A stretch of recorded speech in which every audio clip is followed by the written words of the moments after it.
Donc, le Moyen-Âge est quelque chose que nous connaissons bien mal. La première chose qu'on entend dire quand on arrive en fac, c'est on n'y connaît rien. Ça fait toujours plaisir d'ailleurs, c'est de taper du collège et du lycée pour s'entendre dire en fac qu'on n'y connaît rien.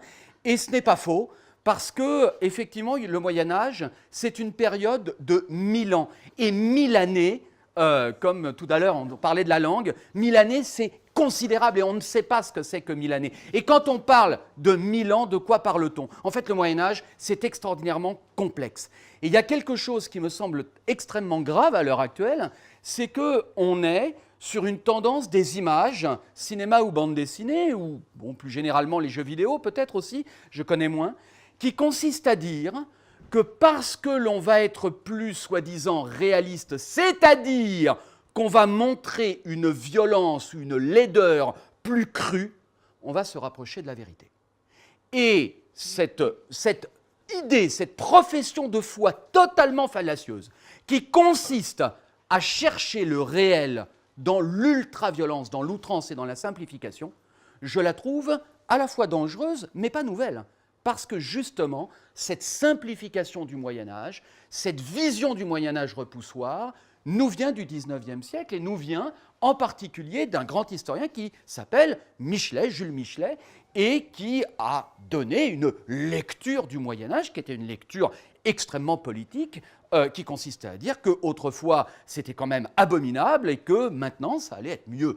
Alors Michelet est un grand historien, sa lecture simplement est une lecture extrêmement politique et simplificatrice du Moyen-Âge qui est à contextualiser dans un XIXe siècle qui tente de se sortir de quelque chose pour aller ailleurs. En même temps, Michelet va donc nous livrer tout un corpus et un certain nombre de points de vue qui tranchent avec l'idée du Moyen-Âge de lumière que l'on pouvait avoir peut-être 100 ou 200 ans, 300 ans plus tôt, mais surtout, il va y avoir au XIXe siècle un véritable engouement pour le Moyen-Âge, que l'historien Christian Amalvi a très bien étudié dans son livre « Le goût du Moyen-Âge ».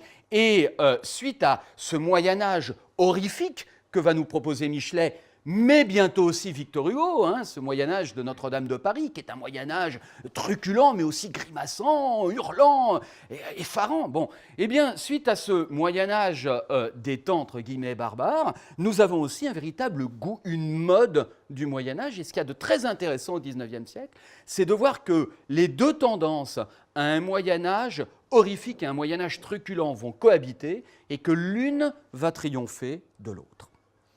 Alors, si je ne vois plus les flèches, ça ne va pas le faire.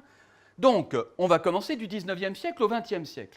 Alors, évidemment, on ne pouvait pas... En plus, je viens d'Orléans, donc, excusez-moi. Bon. Donc, maintenant, je suis orléanais, donc c'est un peu... passage obligé. Donc, c'est très intéressant, l'iconographie de Jeanne d'Arc, parce que c'est à la fois une iconographie de piété, d'apitoiement, mais aussi d'érotisme. Et donc, il va y avoir autour du corps de Jeanne d'Arc un véritable champ de bataille de 80 ans à peu près. Et l'image, je pourrais faire une conférence sur l'image de Jeanne d'Arc de la moitié du 19e à la moitié du 20e, et elle est passionnante. Mais en tout état de cause, si je voulais commencer là-dessus, c'est pour mettre parmi les marqueurs de cette nouvelle lecture du Moyen-Âge un érotisme certain. Le Moyen-Âge, c'est une façon de dénuder, de montrer, voire de violenter le corps de la femme, et c'est une vision très biaisée, très genrée du corps de la femme. Mais le Moyen-Âge, et dans ce goût du Moyen-Âge, nous avons aussi Walter Scott. Les romans de Walter Scott vont avoir un succès qui ne va pas se démentir pendant un siècle. Et Walter Scott, c'est le héros romantique, le héros individuel, le jeune homme, le jouvenceau, le paladin qui triomphe de tout, mais selon des codes extrêmement 19e, très romantiques. Voilà, c'est l'héroïsation, la virilisation. Mais nous avons aussi une violence qui est particulière. Chez Dumas, le bâtard de Mauléon, le rapt, donc toujours pareil, la domination du corps de la femme, qui est un enjeu dans les romans du XIXe siècle et dans les images du XIXe siècle, et puis la violence sur le corps des hommes, des corps de fer, violence de joute, violence de bataille, et nous avons finalement une surexposition de la violence, d'une violence extrêmement répétitive et codée qui est associée en permanence à notre nouvelle vision du Moyen-Âge, en oubliant peut-être un peu que la vie quotidienne au Moyen-Âge n'est pas faite uniquement d'hommes de fer qui se livrent bataille, qui joutent et de rapines. Bon, de raptes. Mais nous avons aussi une poésie, un onirisme qui est très romantique. Alors, le héros, le paladin, le cheval, le décor. Et le décor néogothique, le Mont Saint-Michel, le brouillard, nous sommes là encore dans tout un ensemble de codes visuels qui se met en place et qui va profondément imprégner notre imaginaire des temps anciens, notre imaginaire des temps héroïques, donc des temps médiévaux. Et vous pouvez voir, d'abord, l'érotisation, là encore, toujours du corps de la femme, mais une esthétique qui n'est pas si loin de l'esthétique publicitaire, presque. On est dans quelque chose, finalement, qui est extrêmement hybride. Alors, avec le miracle des loups, nous quittons le 19e siècle. Là, on est sur la toute fin du 19e siècle avec Dupuy-Massuel. Alors, c'est assez extraordinaire parce que c'est un livre sans images. Il n'y a pas d'édition illustrée du miracle des loups. Et le miracle des loups, qui est un certain succès d'édition, va donner lieu à un film en 1924 que personne n'a vu et qui va avoir beaucoup de succès, qui va inspirer toute une littérature pour enfants adaptée du miracle des loups, donc édulcorée, dans la Bibliothèque verte. Et ce succès de la littérature pour enfants va inspirer un nouveau film que là, tout le monde a vu. Et donc, vous voyez que finalement, cette interaction entre littérature et cinéma fait que ici, ce sont finalement les images qui s'emparent du texte et non pas les images qui sont faites pour le texte. C'est assez étonnant. Les États-Unis ne restent évidemment pas en marge et de l'autre côté de l'Atlantique se développe là aussi toute une iconographie héroïsante en bande dessinée avec Prince Valiant et là encore le cinéma ne va pas s'inspirer d'un roman mais d'une BD pour adapter assez tôt dans les années 50 Prince Valiant avec Robert Wagner sur les écrans. Alors, c'est tout à fait étonnant, Prince Valiant, parce que vous avez à la fois le Moyen-Âge dans sa crudité supposée, donc le supplice, avec, regardez, l'exposition, le corps écartelé, donc on renvoie... Alors, je ne vous ai pas montré d'image de Michelet, parce que Laurent m'avait dit il y a 2 ans qu'on est quand même un public familial, et les images, si j'avais montré les images de la sorcière, vous auriez été obligé de faire sortir les enfants, et je ne plaisante pas. Les images qui illustrent l'édition originale de La Sorcière sont une abomination. Parce que le cinéma, parce que le Moyen-Âge, remise à la sauce contemporaine, expose les corps. Et vous voyez que finalement se présente une dichotomie entre l'extrême souffrance et l'extrême bonheur. Alors vous allez me dire, c'est le schéma hollywoodien classique. Oui, mais ce schéma hollywoodien, finalement, il est inscrit dans une fiction et dans un conformisme de la fiction qui plonge ses racines dans ce Moyen-Âge édulcoré pour une bonne part au XIXe siècle.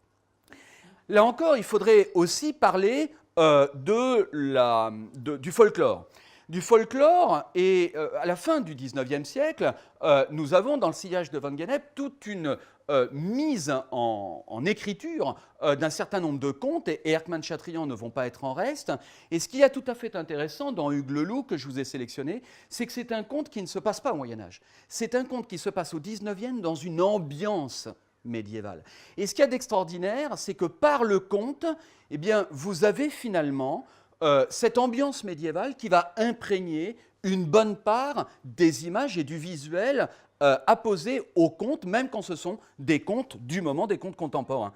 Comme ici, donc, vous voyez, alors, le fou qui lit, l'intellectuel hirsute qui lit, l'homme avec le paysage et le paysage en ruine, etc. Et puis de l'autre, la misère, le corps décharné, etc. Donc tout ça, ce sont des tropismes extrêmement forts. On pourrait en dire d'autres. Donc je vous ai parlé du paysage, on pourrait parler de la monstrification de la foule, les anonymes qui sont montrés grimaçants. On pourrait parler de l'anticléricalisme contre l'exaltation des valeurs chrétiennes. Alors nous allons avoir un combat dans les images entre un anticléricalisme fort ou l'exaltation des valeurs chrétiennes, un aspect répulsif de l'acte de se nourrir. Alors ça, je pense que ça va parler à certains, mais la vision des banquets au Moyen-Âge est très négative pour la plus grande part des images. Il y a toujours beaucoup plus de nourriture qu'on ne peut en ingérer, donc évidemment, cela suppose l'excès.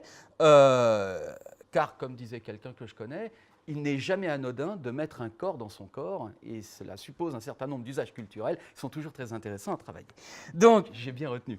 Là encore, l'aseptisation de la révolte, les révoltes sont des révoltes toujours conduites par Robin des Bois, par Ivanhoe, donc finalement pour le retour à un ordre préétabli. Donc c'est une aseptisation assez curieuse. Donc nous avons finalement un certain nombre de tropes, un certain nombre de répétitions qui, martelées, nous fabriquent finalement un Moyen-Âge extraordinairement conforme. Alors en même temps, à la fin du siècle, au moment de la Belle Époque, se développe au XIXe siècle tout à fait autre chose, c'est-à-dire une vision tout à fait irénique du Moyen-Âge. On va essayer de montrer les fabliaux, la joie, la truculence. On va essayer donc de restaurer l'époque de François Villon. On va montrer la vie quotidienne. Et alors, Robida, non content de faire des images, d'adapter Rabelais, de faire énormément d'illustrations de contes, va, pour l'Expo universelle, va recréer le Paris d'autrefois. Et donc, c'est un Paris qui est fondé sur, finalement, la reconstitution de la vie quotidienne. C'est-à-dire une sorte d'anti-Moyen-Âge, tel qu'on l'a montré, d'anti-Moyen-Âge fictif, d'anti-Notre-Dame de Paris, au moment où Paris, suite à Haussmann, est en pleine reconstruction et en pleine modification urbanistique. Vous voyez, Robida fait du Rabelais, donc c'est un Moyen-Âge extrêmement joyeux. Et vous voyez la mode des cabarets fin de siècle, vous avez la Grand-Pinte qui a des murs entiers dessinés, illustrés par André Gide ou Henri Pille, qui sont à la gloire de la bière, du vin, avec des poèmes de Villon. Et tout cela veut finalement apposer à Montmartre, qui est le quartier à la mode, on en avait parlé il y a 2 ans, apposer une sorte de sociabilité qui plonge les racines transgressives d'une contestation de l'ordre bourgeois dans les racines festives d'un Moyen-Âge qui ne respecte pas, en théorie, les corps établis. Alors, vous voyez que les codes établis. Donc, vous voyez que là, on est dans 2 choses complètement différentes. Et alors, on fait un saut de 70 ans. Et on va voir qu'en fait, cette dernière version de Robida, cette espèce de Moyen-Âge truculent, etc., va être complètement recouvert par le Moyen-Âge héroïque. Alors, citons par exemple le roman Scout, c'est un signe de piste, et Pierre Joubert, l'illustration Pierre Joubert, qui va nous faire un Moyen-Âge extrêmement chevaleresque, avec une exaltation des valeurs chrétiennes. Alors, Pierre Joubert, lui, il penche encore dans la vie quotidienne.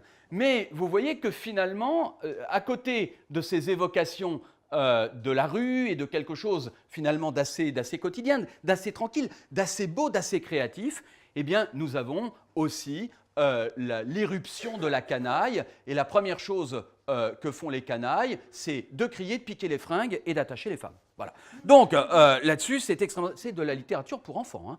Bien.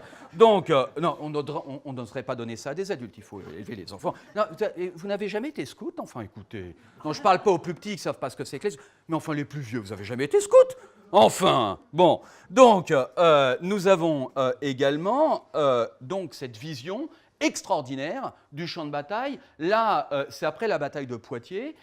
Donc, Jean de Lebon et son fils, ils viennent de perdre.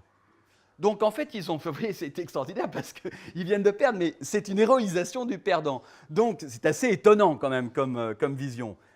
Vous avez évidemment le jeune homme qui se bat contre dans le cadre des croisades, contre les Maures, et puis le jeune homme qui prête serment, la croix, donc là c'est l'exaltation des valeurs chrétiennes.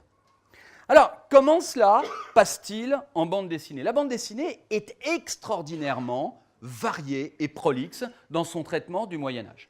Vous avez, par exemple, Johann et Pierre-Louis, qui paraît nous offrir quelque chose de très joyeux, très bon enfant, très naïf. Ben, c'est beaucoup moins naïf que ça n'en a l'air. Ils n'arrêtent pas de se battre. En fait, c'est assez violent, Johann et Pierre-Louis. Quand on retire le trait, on s'aperçoit que, finalement, pour justement donner du rythme, c'est assez violent. Vous avez donc ici Manara, dans le Manara, hein, celui que vous connaissez, l'autre, enfin le même, mais pas dans le même registre. Donc Manara qui, dans l'Histoire de France chez Larousse en bande dessinée, nous offre une vision tout à fait saisissante ici des croisades, et puis Pierre Berman dans Les Tours de Bois-Maury dans les années 80, qui va justement s'enfoncer dans une sorte de réalisme extrêmement trash, supposé être réel et se rapprocher de la réalité, avec toutes évidemment l'attention, enfin toutes les précautions qu'on doit prendre avec ce supposé réel. Alors vous voyez, cette histoire de France en bande dessinée qui a été créée par, ça ne s'invente pas, un dénommé Michel de France. Merci pour l'info, Michel, hier soir. Donc, histoire de France en bande dessinée qui exalte à la fois un côté très classique, ici Bouvines, le roi chevalier, Fleur de Lysée, etc. Et regardez la différence entre cette Jeanne d'Arc et celle de tout à l'heure, avec une Jeanne d'Arc qui prend possession de son corps, avec une Jeanne d'Arc qui est finalement très proche de Jeanne Hachette, c'est-à-dire de la Jeanne d'Arc originelle de gauche, parce que Jeanne d'Arc a été de gauche avant d'être récupérée par la droite. Donc, en fait, cette histoire, ça a été, Jeanne d'Arc c'était la bergère qui venait du peuple. Donc c'est tout à fait étonnant, l'histoire de Jeanne d'Arc. Alors on continue sur l'histoire de France en bande dessinée. Vous voyez donc une planche classique qui représente un combat, mais regardez cette bulle tout à fait étonnante. Parfois les paysans ne quittaient point leur village, mais se mesuraient à l'envahisseur, tel le grand Ferré des environs de Compiègne qui fut vainqueur. C'est une révolte paysanne. Donc vous avez à la fois quelque chose de très classique, et en même temps, le Grand Ferré, c'est-à-dire une mobilisation paysanne, étudiée récemment par Colette Beaune, qui nous montre quelque chose de tout à fait inconnu et méconnu dans le Moyen-Âge. Et donc une vision tout à fait étonnante.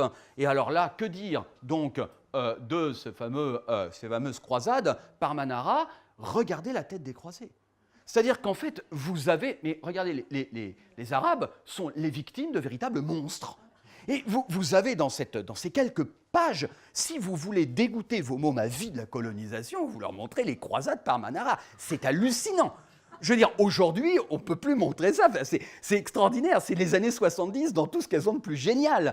Et là, on est dans quelque chose de totalement à côté du Moyen-Âge, conforme, tel que j'essayais de vous l'esquisser tout à l'heure. Cette histoire de France, on pourra peut-être en revenir tout à l'heure, mais Michel pourra peut-être nous en dire un mot dans la discussion. Cette histoire de France en bande dessinée, c'est vraiment un objet tout à fait étonnant, parce qu'elle contient tout et son contraire. Donc c'est quelque chose de tout à fait foisonnant.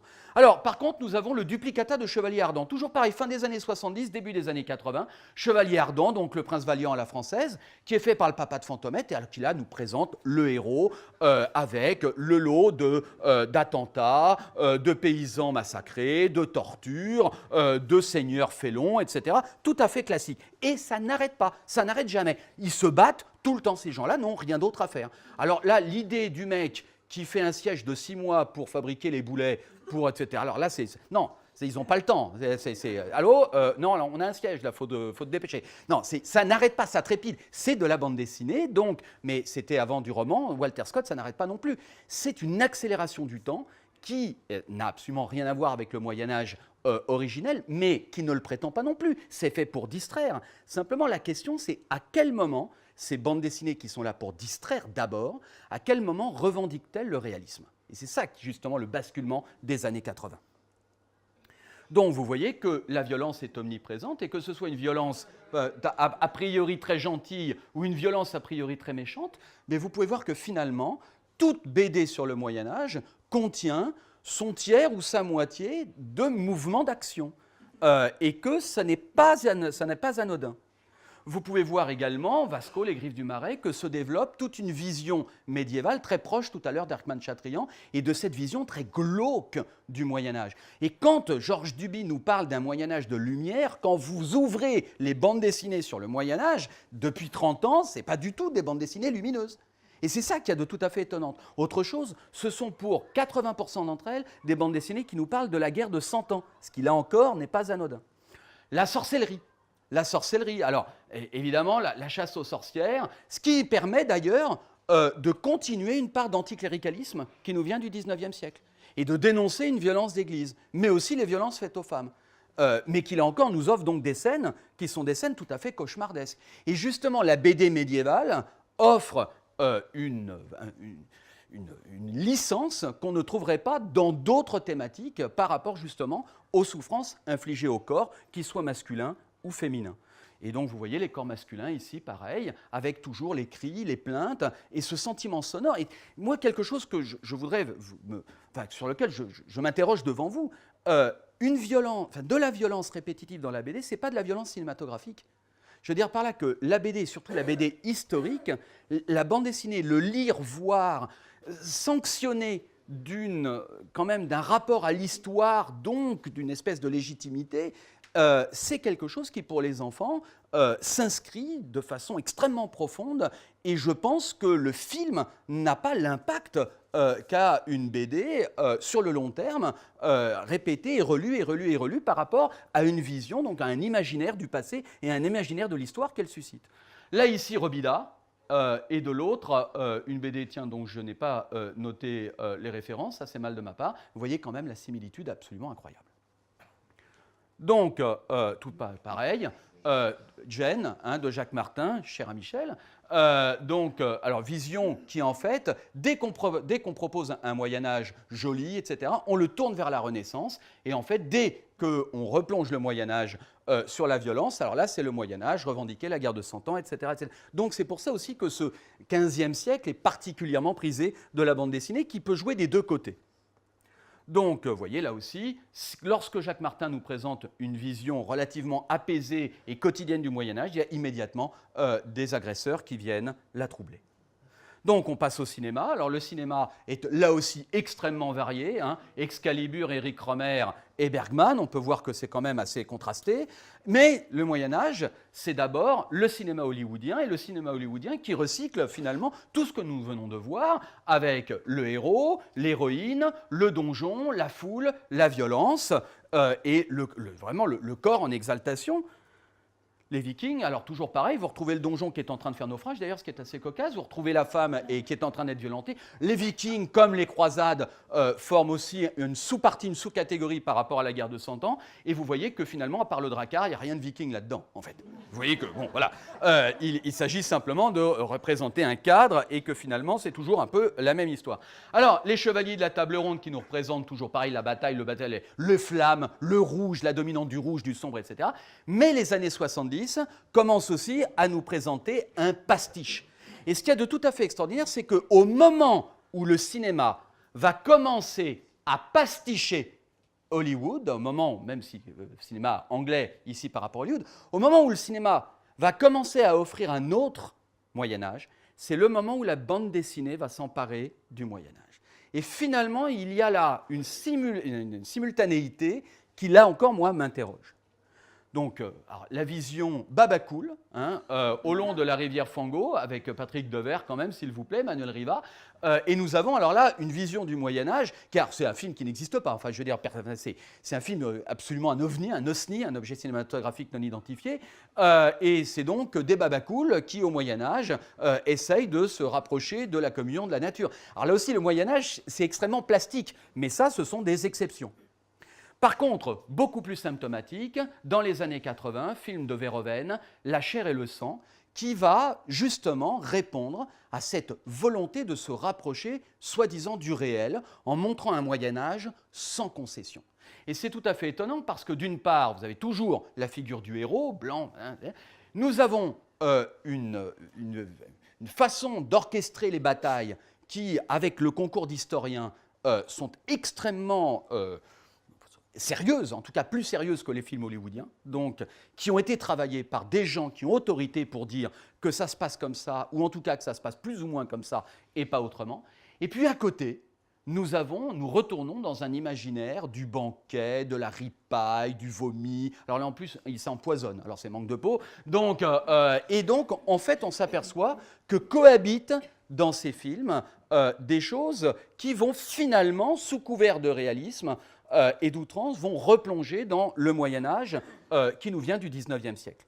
De la même façon, lorsque l'on est au contraire dans l'imaginaire, dans la littérature arthurienne, etc., on est en fait dans de l'adaptation, dans la transcription cinématographique de l'univers de Walter Scott, dans l'iconographie de Thomas Malory vue par le XIXe siècle, dans du post-romantisme, etc., dans toute l'illustration anglo-saxonne de la fin du XIXe, etc., etc.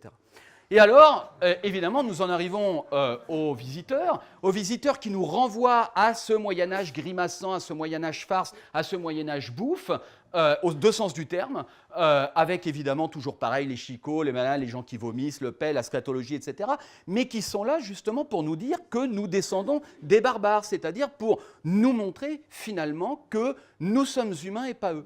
Et lorsqu'on commence à montrer le passé dans un conformisme extrêmement simplificateur, sclérosant, basé sur la caricature, basé sur le stéréotype et sur la simplification, ben, à mon avis, ça pose un problème. J'en ai quasiment fini. Qu'est-ce que je voudrais vous dire? Ben, je voudrais vous dire que, a priori, dans les années 80, donc, on semble s'orienter vers un Moyen-Âge plus gentil, mais que le comique des visiteurs, en fait, il corrobore parfaitement ce qu'on vient de dire. Et donc, il existe, me semble-t-il, finalement, une relative continuité, une cohérence iconographique entre le 19e et le 20e siècle, avec le rôle essentiel donc, du prisme anglo-saxon. Il y a une impossibilité à donc, comme je le disais tout à l'heure, appréhender le temps long, la complexité médiévale. Le Moyen-Âge de lumière est impossible. Le rôle de l'époque repoussoir, cette espèce d'époque repoussoir conçue par Michelet, ben, il existe toujours aujourd'hui. Il y a cette idée que les Lumières, c'est un peu l'âge d'or. Les Lumières et le XVIIIe siècle, ce serait l'âge d'or, ou que la Belle Époque, ça serait l'âge d'or. Et il y a cette idée que la notion d'âge d'or est toujours accompagnée par le progrès technique.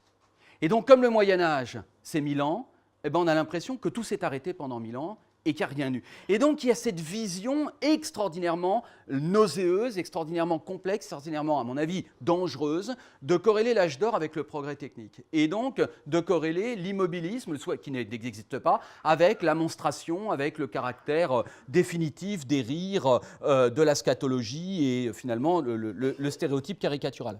Alors, on retrouve dans le Moyen-Âge, la volupté coupable dans la violence. On retrouve finalement une certaine vision voyeuriste, hein, ne nous le cachons pas, qui peut exister dans le cinéma de genre, qui peut exister aussi dans le thriller érotique, parce que les imaginaires urbains, bah, la ville du Moyen-Âge, elle est toujours représentée comme un coupe-gorge, et finalement, c'est assez proche de ce que le thriller peut nous montrer dans les années 70, surtout en Italie et aux États-Unis. Dès lors, peut-on imaginer un Moyen-Âge humoristique où le pastiche mènerait à une certaine tendresse. Et voilà ce par quoi je voulais terminer. Un Moyen-Âge, et donc en l'occurrence un Moyen-Âge italien, et donc en l'occurrence une spéciale dédicace à mon ami Denis, puisque donc j'ai rajouté cette image suite au repas d'hier soir. Et donc un Moyen-Âge où finalement, derrière l'humour, derrière la grossièreté, derrière le scatologie, derrière le prout et derrière la caricature, il y aurait finalement de quelque chose, je ne sais pas si vous avez vu l'Armata Brancaleone et Brancaleone alle Croce aux croisades, c'est vraiment deux films extraordinaires parce que la caricature commence, mais derrière, on trouve quelque chose qui est beaucoup plus complexe, c'est-à-dire une société à plusieurs niveaux, des pauvres qui n'arrêtent pas de bouger, des migrants, le ridicule, mais le ridicule du héros nous mène finalement à la tendresse et à l'empathie pour un héros qui est, au-delà de sa chevalerie et de son chevaleresque toujours utopique, absolument une boule de tendresse. Et je me demandais si finalement notre problème avec le Moyen-Âge, tel que viennent de le montrer, peut-être les images, d'en être peut-être comme indice ces images, eh bien peut-être que cela venait à notre impossibilité d'éprouver de la tendresse, de l'empathie pour des gens d'une période de 1000 ans que nous connaissons finalement assez mal. Donc finalement, ça nous mène aussi au cinéma italien à rire de la mort, ce qui est quand même assez extraordinaire. Et donc, ça nous mène quand même à notre cinéma français, qui serait la kermesse héroïque, et donc l'exaltation, alors toujours pareil, d'une fin de Moyen-Âge, tournée autour de la joie, de la liesse, du repas, et d'une certaine notion de la farce sociétale, ensemble, de quelque chose qui est inscrit à la fois dans le Moyen-Âge et dans Bruegel, donc quelque chose finalement qui nous pose une question, pourquoi ce genre de film ont été si rares? C'est qu'à mon avis, la vision robidienne du Moyen-Âge, la vision fin de siècle du Moyen-Âge, a baissé pavillon face à la vision romantique du Moyen-Âge. Voilà, la prochaine fois, puisque donc Laurent a le bonheur de me faire revenir, ce dont je remercie toujours à la fin et jamais au début. Et la prochaine fois, nous traiterons donc d'un sujet classique, de sujet de hors-programme d'agrég d'histoire, la tragédie grecque et le western. Je vous remercie.